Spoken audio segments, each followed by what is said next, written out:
What is up? क्या बोल रहे सब लोग?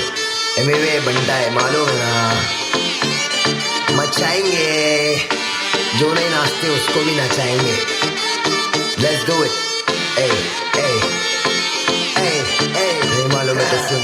मामा बनने बोले कल्लू बन जाऊंगा, तू चाहे तो तेरा पल्लू बन जाऊंगा। मलयालम होगी तो मल्लू बन जाऊंगा, तेलुगु रहेगी तो अल्लू बन जाऊंगा। तू बनाएगी तो उल्लू बन जाऊंगा, बेबी बाबा नहीं बल्लू बन जाऊंगा। लड़की पटाने में संजू बन जाऊंगा, शादी करने बोले सल्लू बन जाऊंगा।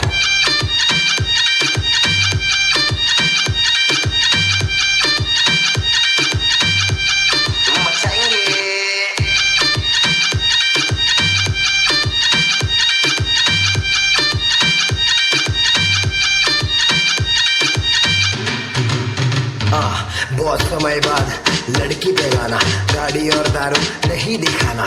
सड़की तरीका है ये प्यार दिखाने का, जेब में ना कोड़ी फिर भी तेरे पे दीवाना। तू हाई फाई लेकिन मैं फोकड़ के वाईफाई पे बैठा हूँ, नाम तो बता।